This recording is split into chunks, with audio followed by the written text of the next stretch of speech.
सदाबहार सच्ची कहानी चैनल पर आप सभी का स्वागत है। मेरे छोटे छोटे बच्चे थे, मुझे कोई नौकरी नहीं मिल रही थी। जब मैं मजबूर होकर मर्द बनकर ड्राइवर की नौकरी करने लगी। मेरे मालिक बहुत अच्छे थे, रोज़ मुझसे रास्ते भर बातें करते हुए जाते। जब एक दिन उन्होंने बातों बातों में बताया वह एक लड़की से मोहब्बत करते हैं। मैंने कहा रिश्ता ले जाइए, इतने जवान और खूबसूरत अमीर हैं, कोई भी रिश्ता दे देगा। लेकिन पाँव तले से ज़मीन निकल गई जब उन्होंने मेरी ही तस्वीर। अब सुनिए पूरी कहानी।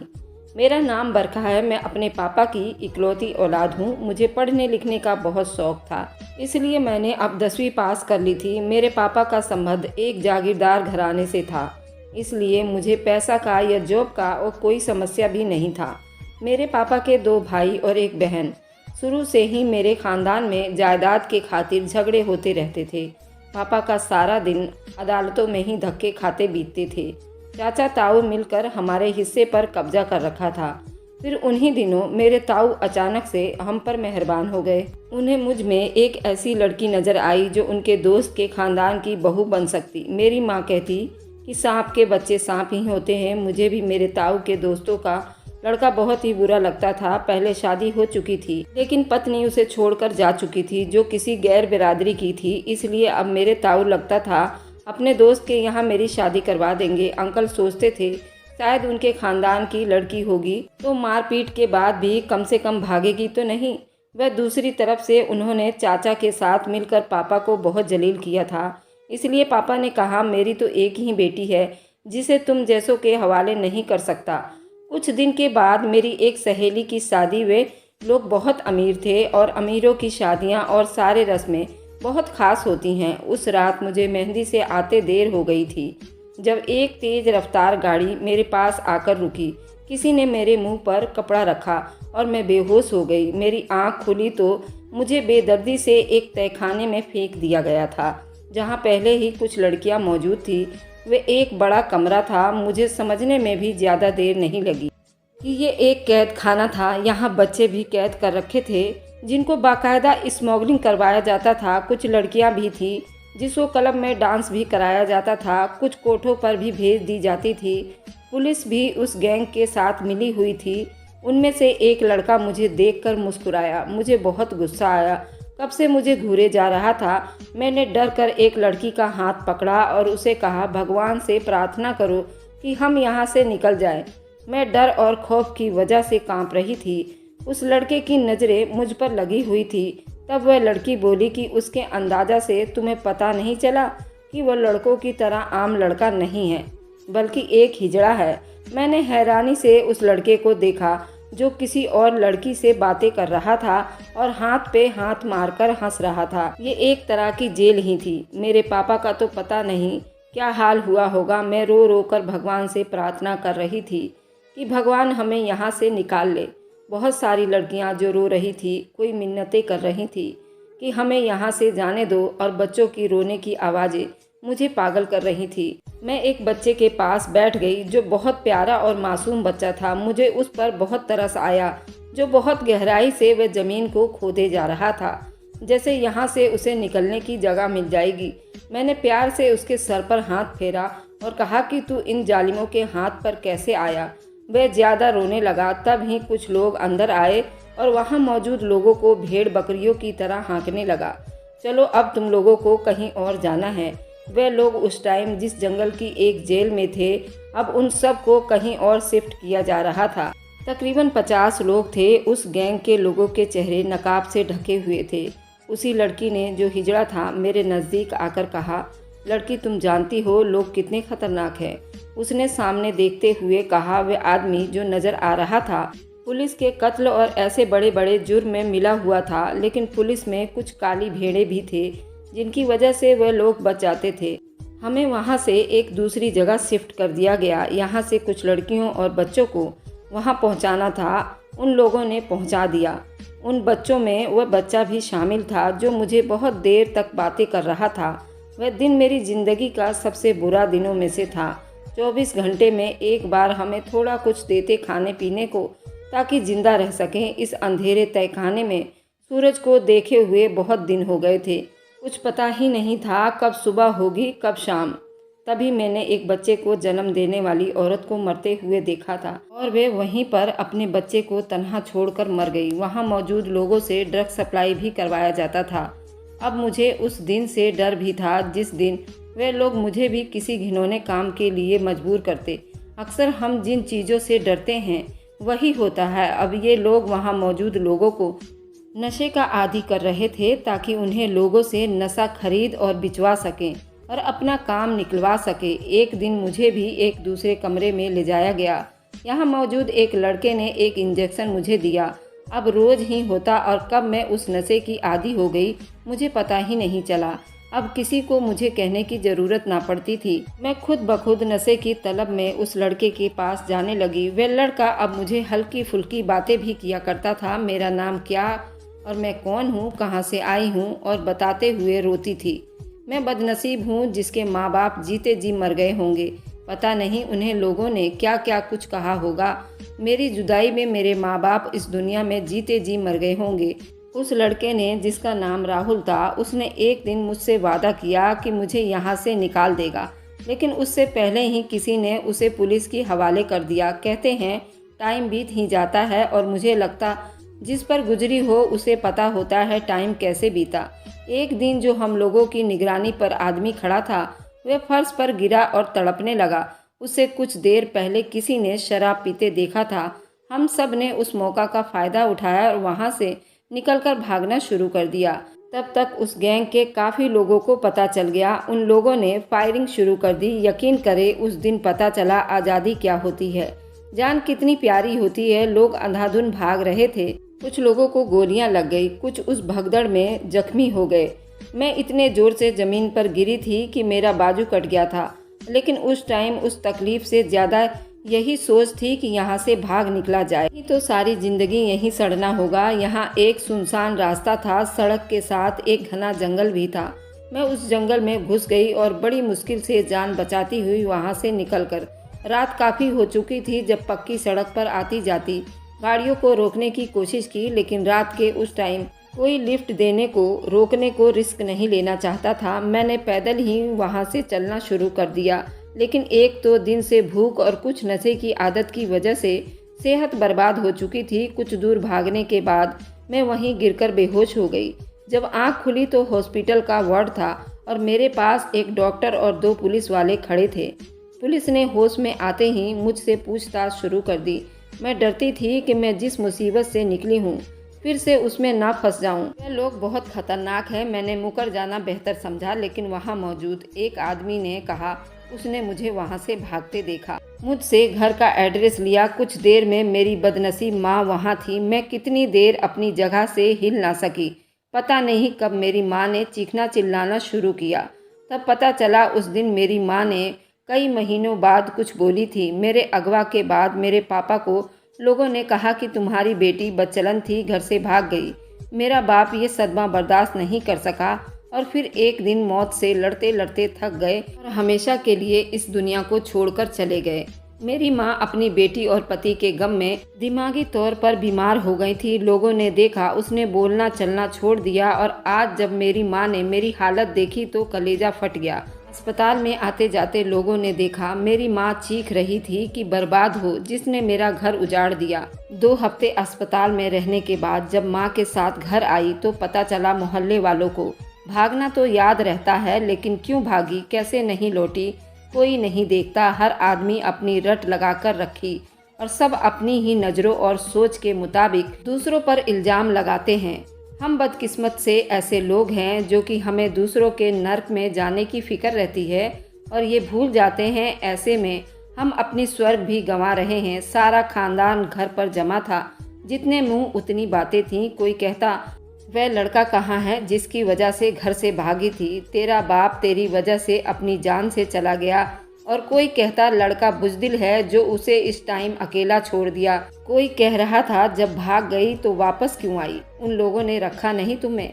हम वजह भी एक हद तक देते हैं जब कोई सच झूठ की परवाह किए बगैर सिर्फ इल्ज़ाम ही लगा रहा हो, कुछ सुनने को तैयार ना हो तो आप सोचते हैं कि आपको अपने किरदार की सर्टिफिकेट देने की ज़रूरत नहीं है। उस टाइम में भी जानती थी कि एक रात घर से बाहर रहना हमारे मोहल्ले में औरतों के लिए सज़ा बन जाता है। उसका अपना ही खानदान उसे कबूल नहीं करता। मैं तो 6 महीने बाद घर आई थी, मुझ पर बहुत इल्ज़ाम लग रहे थे। खानदान वालों ने माँ से कहा इस कलमुही को घर में नहीं रखना, खानदान से बाहर रखो। और एक मेरी माँ ही थी, मेरी अकेली सहारा थी। सारा जमाना धुतकारे तो क्या, माँ ही सीने से लगाती है। मेरी माँ ने मुझे सीने से लगाया और हम माँ बेटी ने शरीफों का खानदान छोड़ दिया और यहाँ शहर में आ गए। यहाँ मेरी माँ की एक पुरानी सहेली थी। रात के 10 बजे का टाइम था जब हम लोग उसके घर पहुँचे। हमें देखकर वह उस टाइम अचानक देखकर पता नहीं क्यों घबरा गई। उसने हमें कमरे में बिठाया, हालचाल के बाद खाना खिलाया। तब तक उसके हैरान होने की वजह मुझे समझ आ गई थी। उसका पागल बेटा वहाँ आ गया और बार बार बच्चों की तरह अजीब हरकतें करने लगा। मेरी माँ ने कहा तुम चले जाओ, जो कहता है उसकी मान लो, हम लोग इंतज़ार कर लेते हैं। माँ की सहेली ने बताया कि ये लड़का उसके पति की पहली बीवी से है, उसकी औलाद नहीं है तो उसने इसे ही अपना बेटा बनाकर पाला। माँ की सहेली ने बताया उसका बेटा एक बहुत काबिल और पढ़ा लिखा लड़का था, अपने कॉलेज का बेस्ट प्लेयर भी था। एक दफ़ा मैच के दौरान किसी खिलाड़ी ने उसके सर पर कोई चीज़ मार दी, जिसके बाद वह बेहोश हो गया और पूरा महीना अस्पताल में रहने के बाद भी डॉक्टर को उम्मीद नहीं थी। और वही हुआ, उसके दिमाग पर चोट लगने की वजह से उसकी याददाश्त का एक हिस्सा चला गया। उसके लिए 25 साल के उम्र में भी उसका बचपन ही था। माँ की सहेली का बेटा, जिसका नाम साहिल था, बिल्कुल छोटा सा बच्चा लगता था।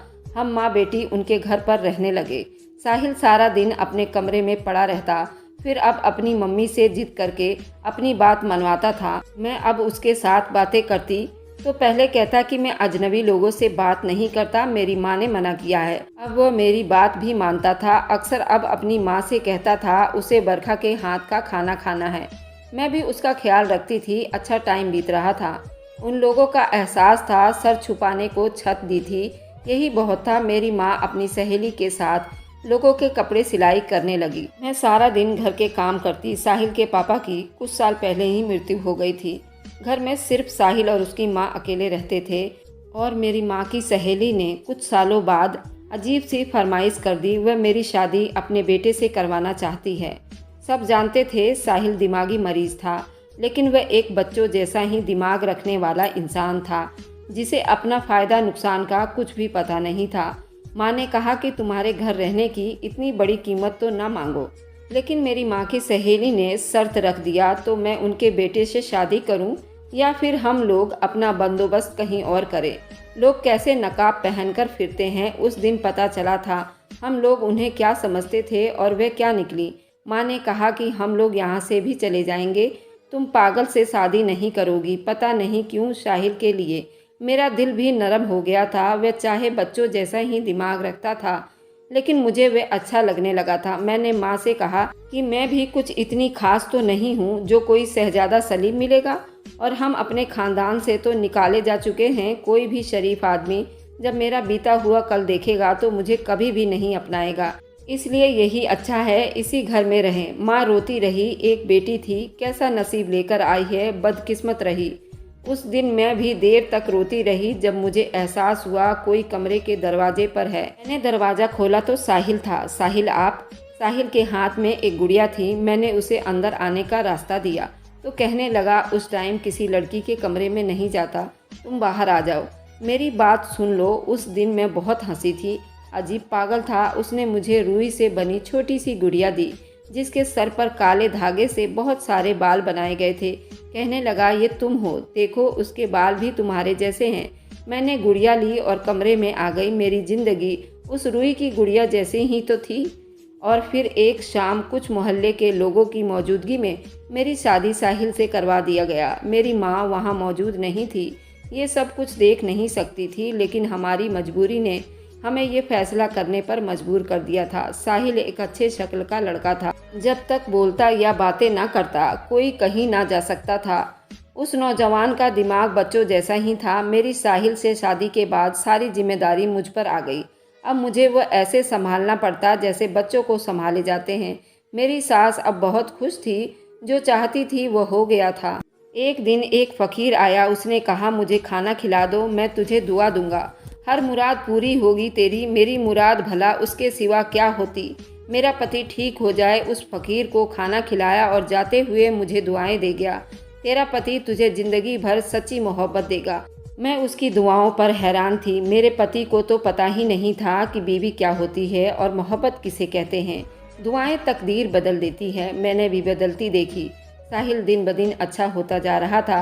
अब उसका इलाज भी दोबारा शुरू करवा दिया गया था। इस बार डॉक्टर को भी पूरा उम्मीद था कि मेरा सारा दिन अब साहिल की देखभाल और रात को भगवान को रो रो कर प्रार्थना में गुजर जाती थी।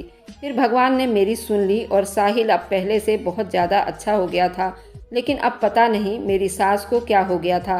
साहिल अगर ठीक हो गया तो कहीं सब कुछ मेरे नाम ना कर दे। अब साहिल को मेरे पास बैठने तक ना देती।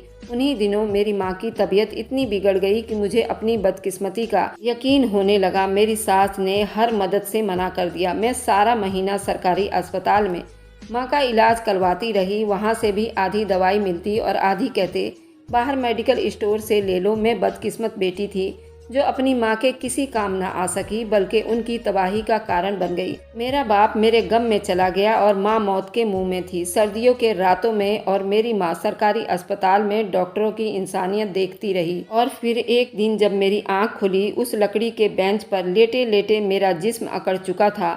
जब माँ को आवाज़ दी तो पैरों तले से जमीन निकल गई। मेरी माँ मुझे छोड़कर न जाने कब से इस दुनिया को छोड़कर जा चुकी थी। पता नहीं किसने मदद की, कौन घर छोड़ गया, कुछ पता नहीं। मोहल्ले के किसी आदमी ने अंतिम संस्कार का इंतजाम किया। मैं दुनिया में बिल्कुल अकेली रह गई। एक एक करके मेरे रिश्ते मुझसे छूट गए थे। सारा दिन रात को सोचों में गुजर जाती थी। जब हम सोच रहे होते हैं हम पर कोई जिम्मेदारी बाकी ना रही तो किसके लिए जीना है। कुछ लोग जिंदगी से मायूस होकर उसको ख़त्म होने के दिन गिनते हैं। कुछ लोग कोई वजह ढूंढ लेते हैं। मेरे पास वजह भी नहीं थी। मुझे लगता था मैं पागल हो जाऊंगी। मेरी सास साहिल से कहकर मुझे बातें सुनवाती थी। वह पहले से बहुत अच्छा हो गया था, लेकिन अपनी माँ के हाथों खिलौना बन चुका था। जैसा कहती थी वह उसके लिए अच्छा होता। मियाँ बीबी अजीब रिश्ते में जुड़े थे, साथ थे, लेकिन साथ रहते हुए भी एक दूसरे के साथ नहीं थे। एक बीवी को जो अपने पति का एहसास होता है वह तो मेरे पति के अंदर था ही नहीं, और माँ को भरोसा भी नहीं था। मेरे पास ऐसा कुछ भी नहीं था। लेकिन एक बार फिर से किस्मत ने मुझे चुना आजमाने के लिए। मैं माँ बनने वाली थी और ये खबर यकीनन किसी ऐसी लड़की के लिए खुशी की होती होगी जिसका दुनिया में कोई खून का रिश्ता बाकी ना बचा हो। ऐसी खबर ये खुश हो जाना चाहिए थी। औलाद के आने के बाद एक मजबूत रिश्ता होगा जो सिर्फ उसका होगा। लेकिन मैं खुश कैसे होती। मेरी जगह एक बीवी की हैसियत में क्या था, खानदान में क्या था, जमाना मुझे क्या समझता था। इन बातों के बाद मैं नहीं चाहती थी कि कोई और आदमी इस दुनिया में आए। मैंने मोहल्ले में एक औरत से बात की जो एक सरकारी अस्पताल में नर्स थी।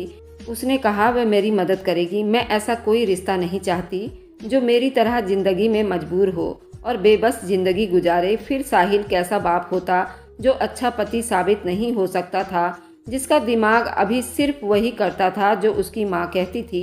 लेकिन यहाँ भी किस्मत ने मेरा साथ न दिया।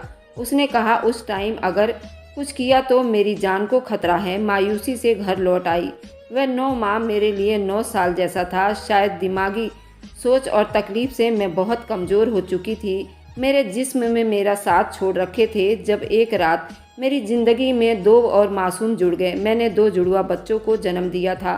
एक बेटा और दूसरी बेटी थी। बच्चों को देखकर मुझे अजीब सी खुशी थी। मैं सोचती थी कि मुझे औलाद से मोहब्बत नहीं होगी, मुझे ज़रूरत नहीं किसी रिश्ते की। एक पल में सब कुछ बदल गया था। उन मासूम फरिश्तों को देखते ही ममता की एहसास ने मुझसे सारे गिले शिकवे छीन कर मुझे शर्मिंदा कर दिया था।